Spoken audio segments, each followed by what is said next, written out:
রহমান যিনি আরেকজন উপদেষ্টা তারও পদত্যাগ চেয়েছিলেন। অন্যদিকে একটি পদত্যাগের কথা সেদিন আবার খুব বাতাসে ভাসছিল যে ডক্টর মোহাম্মদ ইউনূস নিজেই পদত্যাগ করতে চান, তিনি আর এই পদে থাকতে চান না। আপনাদেরকেও কি তিনি এই বার্তা দিয়েছিলেন? আপনারা আসলে উনাকে কি বুঝিয়েছেন? আপনারা কি তাকে চান? কারণ আপনাদের এক নেতা জনাব সালাউদ্দিন সাহেব এর আগে মিডিয়ায় বলেছেন তিনি অর্থাৎ ডক্টর ইউনূস চলে গেলে বিকল্প রাষ্ট্রকে খুঁজে নেবে। অন্যদিকে আরেক নেতা গয়েশ্বরচন্দ্র রায় বলেছেন বিএনপির আসে নামলে ডক্টর ইউনূস 24 ঘন্টাও পদে থাকতে পারবে না। আসলে আপনাদের অবস্থাটা কি? ডক্টর ইউনূসকে আপনাদেরকে পদত্যাগের কথা কোনোটা বলেছিলেন কিনা? যে 3 জন উপদেষ্টা পদত্যাগ আপনারা চেয়েছিলেন তার একজন উপদেষ্টাও আপনাদের সাথে বৈঠকে ছিলেন, বিষয়টাকে আপনারা কিভাবে নিয়েছেন? এক হচ্ছে প্রধান উপদেষ্টা প্রফেসর ডক্টর ইউনূস পদত্যাগ করবেন, এটা একটা গুঞ্জন। এটা বাংলাদেশে বিভিন্ন মিডিয়া সোশ্যাল মিডিয়ায় এটা প্রচার করেছে এবং আমরা শুনেছি যে তিনি আসলে এই কথা বলেন নাই। এই কথাটা প্রচার করেছে একটি দলের নেতা। জি, তাই আমরা যে দেখা করেছি ওই দিন পরিষ্কারভাবে বলেছি যে আমরা কি আপনার পদত্যাগের কথা কোনো সময় বলেছি? কোনো সময় কোন দাবি করেছি? তাই আপনি কেন বলবেন যে আপনি পদত্যাগ করবেন? তিনি যেটা বলেছে যে এটা ওনার প্রেস সেক্রেটারি বলেছে যে বিভিন্ন দাবি দেওয়া বিভিন্ন বিষয় এমনভাবে চাপ দেওয়া হচ্ছে, তাতে উনি মনে করছেন এত চাপ দেওয়া হচ্ছে তাইলে আর আমি থেকে লাভ কি। কিন্তু আমরা বলে এসেছি যে না, আপনাকে থাকতে হবে।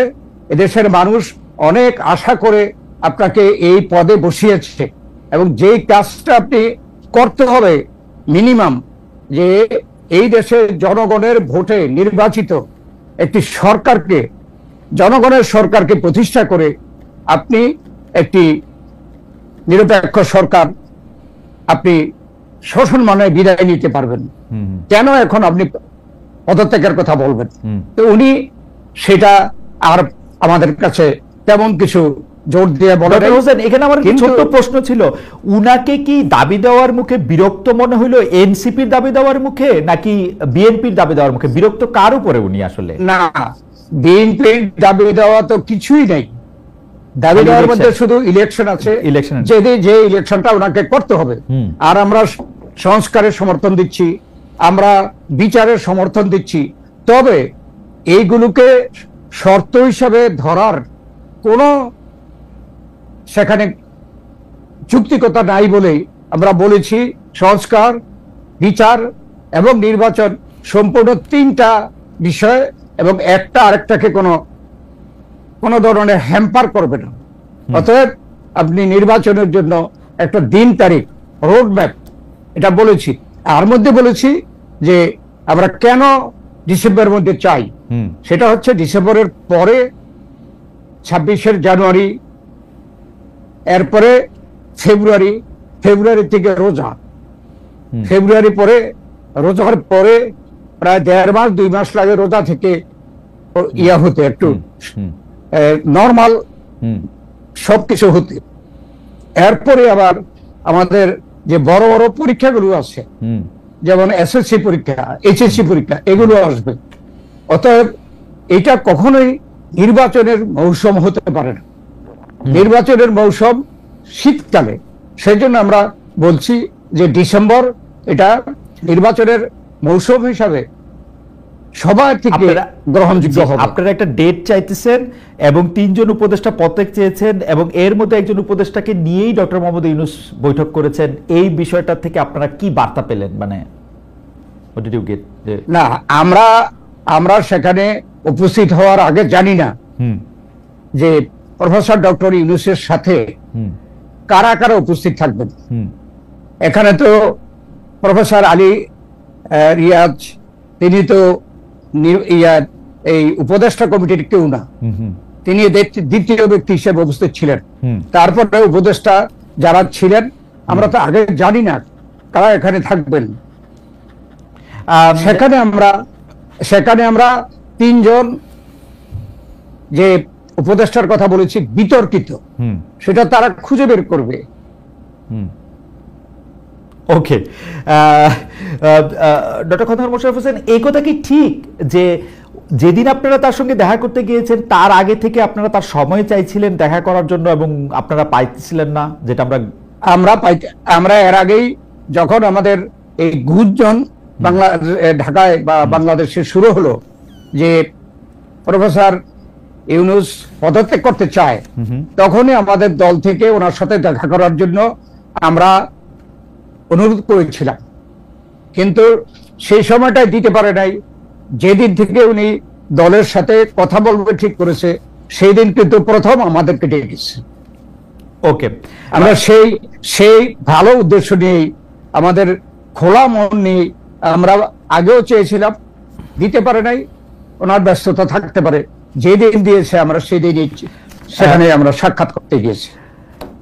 খালেদা জিয়া, বিএনপি চেয়ারপারসন বেগম খালেদা জিয়া লন্ডনে যাওয়ার আগে তার সঙ্গে দেখা করেছিলেন সেনাপ্রধান। নির্বাচনের দিন, মাস, করিডোর বন্দর এসব বিষয় নিয়ে বিএনপির সঙ্গে আর্মির অবস্থান কাছাকাছি। অনেকেই বলছেন যে বিএনপির সাথে সেনাপ্রধান একটা প্যাক্ট করেছেন এবং এই সরকারের সাথে তার দূরত্ব তৈরি হয়েছে। সেনাপ্রধান যতটা বিএনপির সাথে একই লাইনে কথা বলছেন ততটা সরকার প্রধান বলছেন না। আপনাদের সাথে কি সেনাপ্রধানের আসলে একটা প্যাক্ট হয়েছে, বা বিষয়টা কিভাবে প্রশ্ন করব যে আপনারা আর আর্মিরা এক দল আর ডক্টর ইউনূসের অধীনে সরকার আরেক দল, ব্যাপারটা কিরকম? এইটা একটা গুঞ্জন। আমরা দলের তরফ থেকে কখনো সেনা প্রধানের সাথে কোনো সভা বা কোনো আলাপ পরামর্শ করি নাই। একথা সত্যি। দেশনেত্রী বেগম খালেদা জিয়া চিকিৎসার জন্য বিদেশে যাবে, সেই বিদেশে যাওয়ার আগে তিনি দেখা করতে গিয়েছিলেন। তার সাথে কি কথা হয়েছে আমরা জানি না, মিডিয়ায় সেটা প্রকাশ হয়নি। এখানে যে কথা বলা হচ্ছে, যারা আমাদের সাথে শত্রুতা করছে বিনা কারণে, আর যারা নির্বাচনকে বিলম্ব করার জন্য নানাভাবে কারসাজি বা উশিলা সৃষ্টি করতে চাচ্ছে, আমরা দেখছি যে এই যে গুঞ্জনটা তৈরি করেছে যে আমরা এবং সেনাবাহিনী একটা সভা করে আমরা হয়তো এটার সিদ্ধান্ত নিয়েছি যে এটা সম্পূর্ণ বানোয়াট। আমাদের সাথে কোনো পরামর্শ হয় নাই। না, ব্যাপারটা হচ্ছে এরকম যে আমরা শুনছি যে সেনাপ্রধান প্রথম যখন আসলে সেনাপ্রধান অফিসারদেরকে কি বলেছেন কয়েকদিন আগে দরবারে, সেটা আসলে আমরা ভেরিফাই করতে পারিনি। পত্রপত্রিকা যদিও লিখেছে নানা রকম, কিন্তু সেনাপ্রধান রয়টার্সকে একটা ইন্টারভিউ দিয়েছিলেন। সেই ইন্টারভিউর মধ্যে তিনি বলেছিলেন 18 মাসের মধ্যে তিনি নির্বাচন চান, অর্থাৎ এই সরকার ক্ষমতা গ্রহণের 18 মাসের মধ্যে। সেটা মোটামুটিভাবে এই বছরের ডিসেম্বরটার মধ্যে যায়। এই কথা আবার তিনি বলেছেন বলে আমরা শুনেছি, বা তিনি আসলে ডিসেম্বরের মধ্যেই আসলে নির্বাচন চান। তার এই বক্তব্য, যেখানে আসলে সংস্কার বা অন্যান্য বিচার যেগুলির ব্যাপারে আসলে অনেকেই প্রশ্ন করছেন, তাইলে কি জুলাই আগস্টের আন্দোলনটা শুধুমাত্র এই নির্বাচনটাকে সামনে রেখেই হয়েছে? সেই ক্ষেত্রে কি ওইটা মনে করা একটু স্বাভাবিক না যে বিএনপির সাথে এই সেনাপ্রধানের বা সেনাবাহিনীর উপরের দিকে যারা আছে তাদের একটা সংযোগ বা আমি আপাত বলবো না, তাদের একটা বোঝাপড়া হয়েছে, ওরকম কি মনে করা যায় না? আমার জানা মতো সেনাবাহিনীর সাথে, সেনাবাহিনীর প্রধানের সাথে বিএনপির এই ধরনের কোনো সমঝোতা হওয়ার জন্য বৈঠক বা কোনো রকমের আলোচনা হয়নি। এখন সেনাবাহিনী প্রধান যদি কোনো বিষয়ে একটা মতামত প্রকাশ করে, সেটা তো ব্যক্তি হিসাবে করতেই পারে। আর আমরা তো সেনাবাহিনীর প্রধান এই কথা বলার অনেক আগে থেকেই আমাদের দাবিটি আমরা করে আসছি সব সময়, যে আমরা এই সরকারকে সহযোগিতা করছি এবং সংস্কারও আমরা সমর্থন করছি। তবে সব সংস্কার কিন্তু দিন তারিখ ঠিক করে শেষ করা যাবে না, এটা চলমান বিষয়।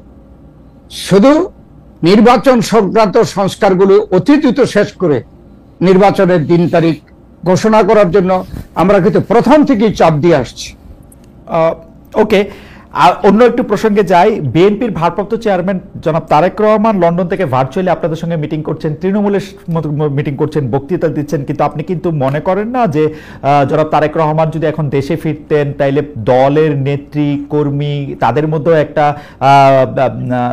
মানে কি বলবো, এক ধরনের প্রাণচাঞ্চল্য আরো বেশি সৃষ্টি হতো এবং দেশের মাটি থেকে তার কর্মকাণ্ড পরিচালনা করা সহজ হতো। আমাদের সহজ প্রশ্ন, জনাব তারেক রহমান এখন দেশে ফিরছেন না কেন? আসলে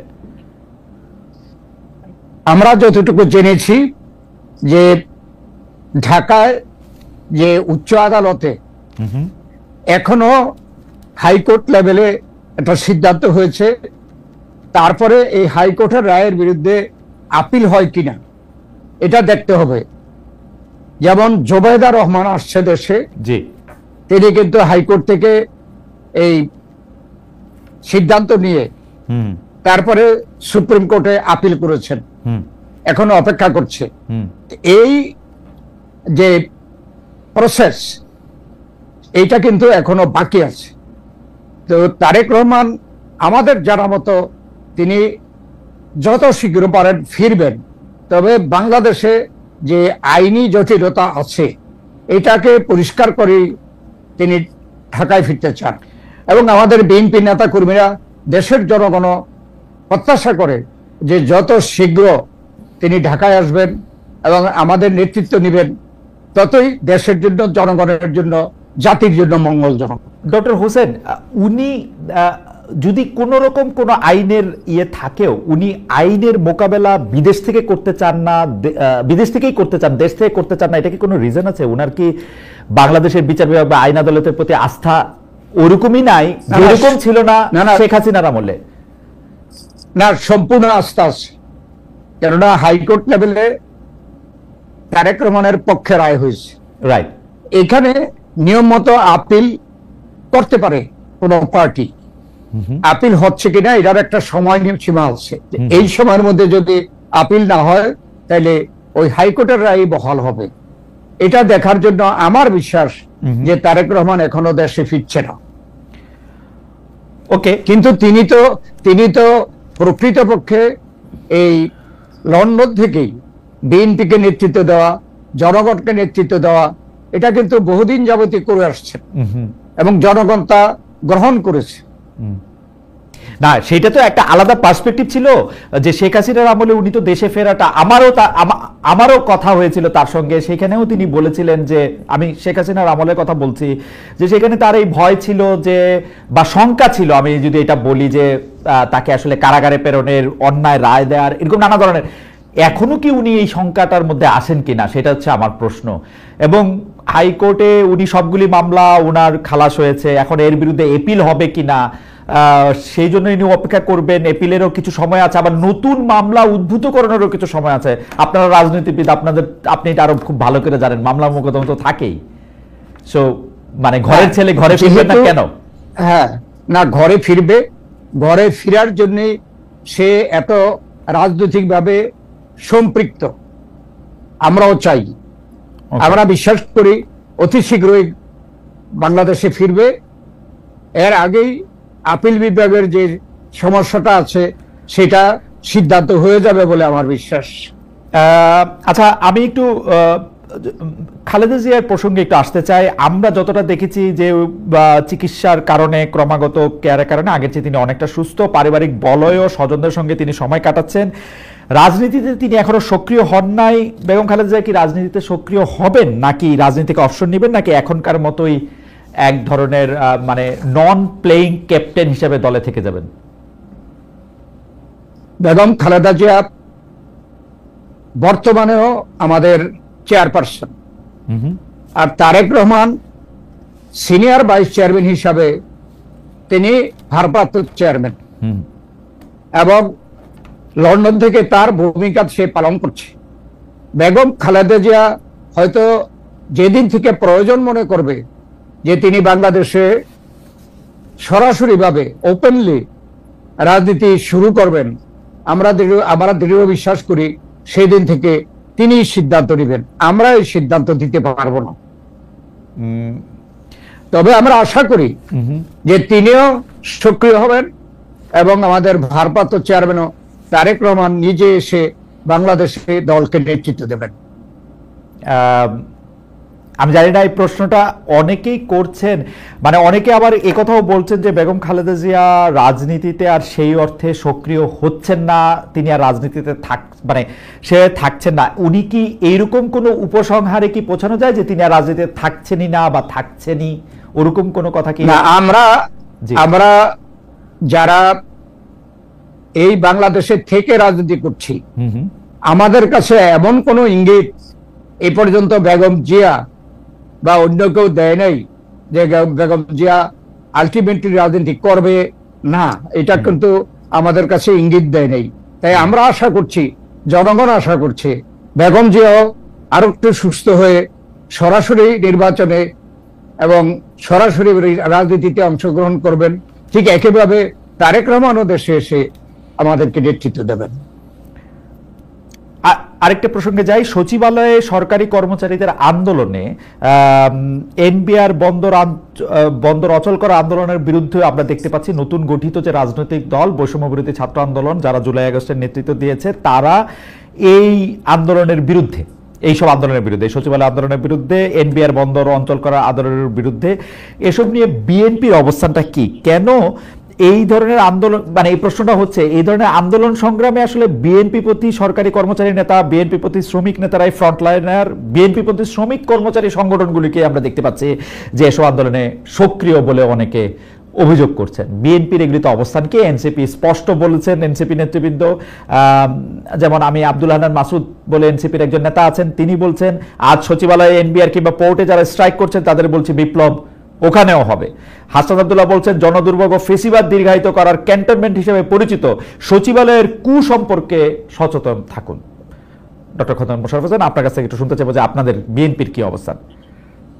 আমরা এই সরকারের মধ্যে অভ্যন্তরে যে বিভিন্ন বিষয় নিয়ে দাবি দাওয়া উত্থাপন করছে এবং তার প্রেক্ষিতে সচিবালয়ে নানা রকমের মিছিল মিটিং, এগুলোর সাথে আমাদের রাজনৈতিক দল হিসাবে বিএনপি কোনো রকমে জড়িত নই। এটা পেশাভিত্তিক সংগঠনগুলো তাদের স্বার্থে তারা এই সরকারের কাছে তাদের দাবি দেওয়া পেশ করছে, এটা তাদের বিষয়। এ ব্যাপারে এগুলো রাজনৈতিক নয়। আমাদের দৃঢ় বিশ্বাস যে এই সরকার, অন্তর্বর্তীকালীন সরকার যেহেতু এখনো ক্ষমতায় আসছে, যে সকল সমস্যা সামনে আসবে সেই সমস্যাকে দৃঢ়ভাবে তারা যৌক্তিকভাবে সেগুলো সমাধান করবে, তাহলেই এই সকল সমস্যা